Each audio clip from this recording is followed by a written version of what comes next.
আসসালামু আলাইকুম। বিবিসি আন্তর্জাতিক বিশ্ব সংবাদে আপনাকে স্বাগত। শুরুতে সংবাদ শিরোনাম, পরে বিস্তারিত। বাংলাদেশের সর্বশেষ গুরুত্বপূর্ণ আপডেট সংবাদে আপনাকে স্বাগত। শুরুতেই সংবাদ শিরোনাম, পরে বিস্তারিত।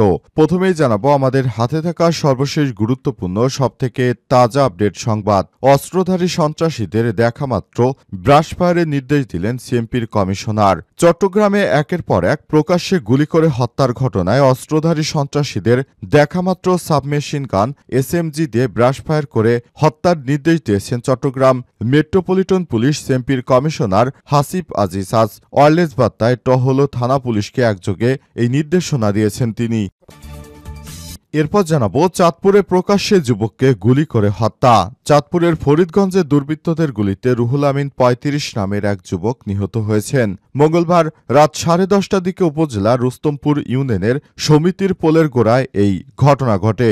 সংবাদ পেয়ে চাঁদপুরের পুলিশ সুপার আব্দুর রকিব, অতিরিক্ত পুলিশ সুপার সহ পুলিশের সদস্যরা ঘটনাস্থল পরিদর্শন করেছেন।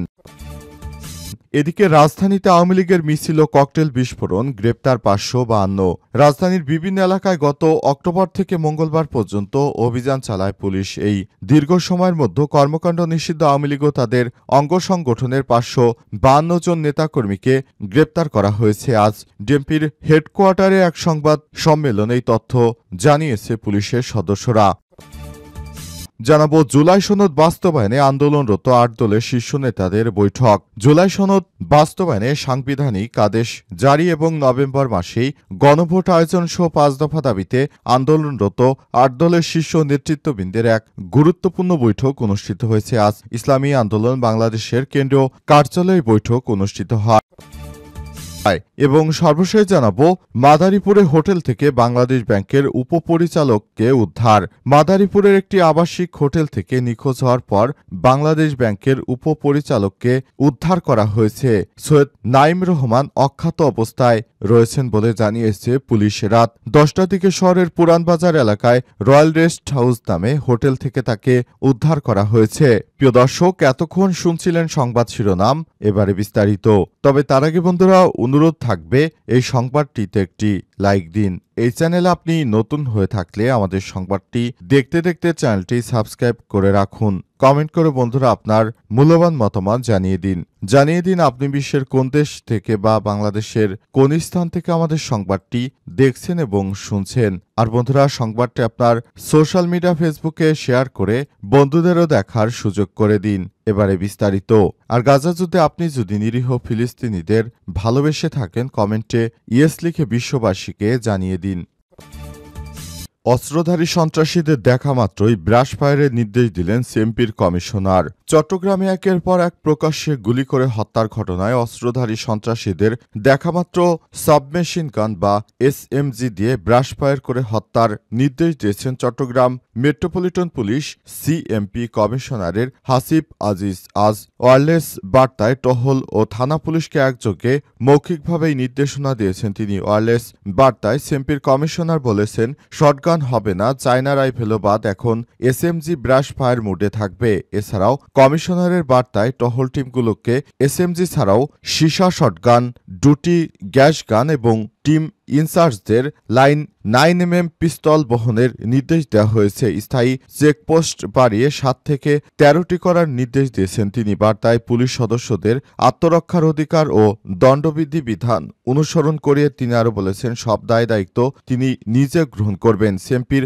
একাধিক সূত্র থেকে জানা গেছে, এদিন দুপুর 12:30 থেকে 1টা পর্যন্ত কয়েক দফা পৃথক নির্দেশনায় কমিশনার এই নির্দেশনা দিয়েছেন। এ বিষয়ে জানতে চাইলে সিএমপির কমিশনার হাসিব আজিজ বলেন, অস্ত্রধারীদের দেখামাত্র গুলি করে হত্যা স্পষ্ট নির্দেশনা দিয়েছে। আশা করছি আমার অধীনস্থ বাহিনী আদেশ পালন করবেন। চট্টগ্রাম নগরকে সন্ত্রাসীদের অভয়ারণ্যে হতে দেওয়া হবে না। তিনি আরও বলেছেন, যেভাবে জনসংযোগে ঢুকে প্রকাশ্যে গুলি চালিয়ে একজনকে হত্যা করা হয়েছে, এটা আমাদের জন্য উদ্বেগের বিষয়। সাধারণ মানুষ নিরাপত্তাহীনতায় ভুগছেন।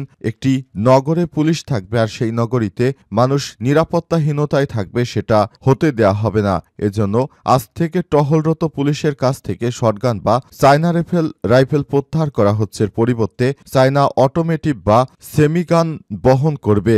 অস্ত্রধারী সন্ত্রাসী দেখলেই গুলি করবে। পাশাপাশি চেকপোস্টও বাড়ানো হয়েছে। প্রসঙ্গত গত 5ই নভেম্বর বাইজিদ বোস্তামি থানাধীন খন্দকারাবাদ এলাকায় চট্টগ্রাম ৮ আসনে বিএনপির প্রার্থী এরশাদুল্লাহর গণসংযোগ চলাকালে গুলিতে নিহত হন তালিকাভুক্ত সন্ত্রাসী সরওয়ার হোসেন বাবলা। এই ঘটনায় বিএনপির প্রার্থী এরশাদুল্লাহ আহত হন।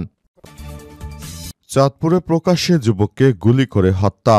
চাঁদপুরের ফরিদগঞ্জ যে দুর্বৃত্তদের গুলিতে রুহুল আমিন ৩৫ নামে এক যুবক নিহত হয়েছেন।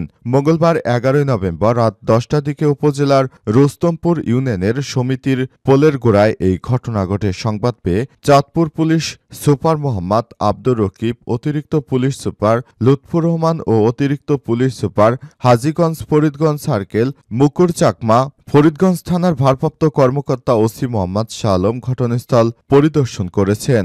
নিহত রুহুল আমিন ফরিদগঞ্জ পৌরসভার পূর্ব বড়ালী এলাকার মিজিবাড়ির হোসেন মিজির ছেলে। তিনি দীর্ঘদিন ধরে সিটি কোম্পানির বেঙ্গল গ্রুপের সেলসম্যান হিসেবে উপজেলার বিভিন্ন বাজারে পণ্য সরবরাহ করতেন। এদিকে হত্যাকাণ্ডের খবর ছড়িয়ে পড়লে এলাকায় চাঞ্চল্যের সৃষ্টি হয়। এলাকাবাসী এই ঘটনায় ক্ষোভ প্রকাশ করে বলেছেন, দেশে আইনশৃঙ্খলার অবনতি ঘটেছে। আমাদের এলাকায় এই প্রথম প্রকাশ্যে গুলি করে হত্যার মতো ঘটনা ঘটল।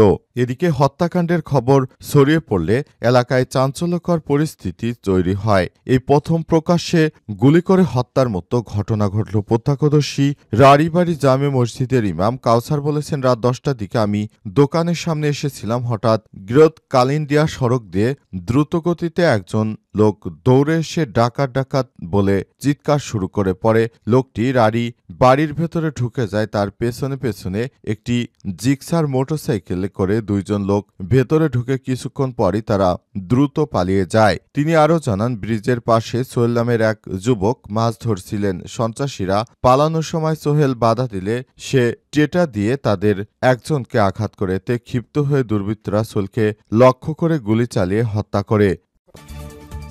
রাজধানীতে আওয়ামী লীগের মিছিল ও ককটেল বিস্ফোরণ, গ্রেপ্তার ৫৫২। রাজধানীর বিভিন্ন স্থানে গত অক্টোবর থেকে মঙ্গলবার পর্যন্ত অভিযান চালিয়ে পুলিশ এ দীর্ঘ সময়ের মধ্যে কর্মকাণ্ড নিষিদ্ধ আওয়ামী লীগ ও তাদের অঙ্গ সংগঠনের ৫৫২ নেতাকর্মীকে গ্রেপ্তার করেছে। মঙ্গলবার বিকেলে ডিএমপির হেডকোয়ার্টারে এক সংবাদ সম্মেলনে এই তথ্য জানায় কমিশনার শেখ মোহাম্মদ সাজ্জাদ আলী। তিনি আরও বলেছেন, গত কয়েকদিনে রাজধানীর বিভিন্ন স্থানে ককটেল সদৃশ বস্তু নিক্ষেপ করে বিভিন্ন যানবাহনে এবং সংযোগের মাধ্যমে জনমনে আতঙ্ক ছড়ানো, আইনশৃঙ্খলা বিনষ্ট করার অপচেষ্টা অব্যাহত রয়েছে।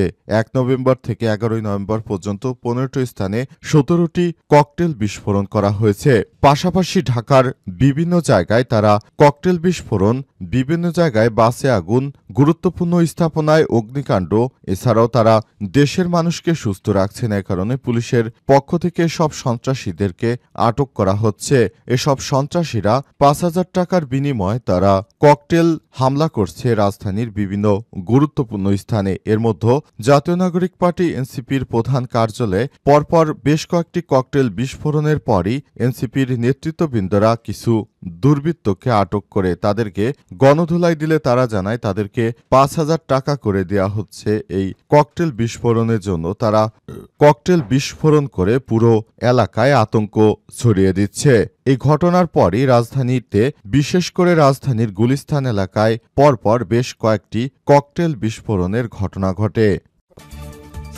জুলাই সনদ বাস্তবায়নে আন্দোলনরত ৮ দলের শীর্ষ নেতাদের বৈঠক। জুলাই জাতীয় সনদ বাস্তবায়নে সংবিধানকে আদেশ জারি এবং নভেম্বর মাসে গণভোট আয়োজন সহ ৫ দফা দাবিতে আন্দোলনরত ৮ দলের শীর্ষ নেতৃত্ববৃন্দের এক গুরুত্বপূর্ণ বৈঠক অনুষ্ঠিত হয়েছে। মঙ্গলবার ১১ নভেম্বর বিকেলে ইসলামী আন্দোলন বাংলাদেশের কেন্দ্রীয় কার্যালয়ে এই বৈঠক অনুষ্ঠিত হয়। বৈঠকে নেতৃত্ববৃন্দ বলেন, জুলাই সনদের আইনি স্বীকৃতি ও জাতীয় নির্বাচনের পূর্বে গণভোটের ব্যাপারে সবাইকে সিদ্ধান্ত নিতে হবে। হবে। এ ব্যাপারে সরকার যত দ্রুত তার সিদ্ধান্ত জানাবে সেটি ভালো, কারণ জুলাই সনদ বাস্তবায়ন ছাড়া এবছর নির্বাচন হওয়ার কোনো সুযোগ নেই। নির্বাচন হতে হলে জুলাই সনদকে বাস্তবায়ন করতে হবে, কারণ বাংলাদেশের সংবিধান অনুযায়ী 2029 সালে বাংলাদেশে জাতীয় নির্বাচন হওয়ার কথা, কিন্তু তার আগে কোনোভাবেই জাতীয় নির্বাচন হতে হলে তাহলে সেটি জুলাই সনদের অনুযায়ী জাতীয় নির্বাচন হতে হবে। কিন্তু সংবিধান অনুযায়ী 2026 সালের প্রথমার্ধে কোনো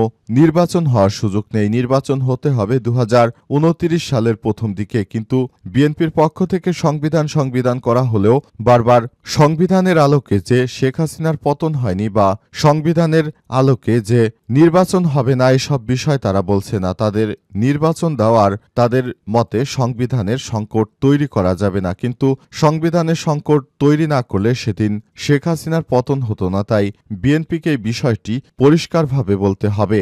অন্তর্বর্তীকালীন সরকার এ বিষয়ে এখনও চুপচাপ। তিনি আগামী 2 থেকে 3 দিনের মধ্যে তার এই জুলাই সনদ নিয়ে সিদ্ধান্ত জানাবেন।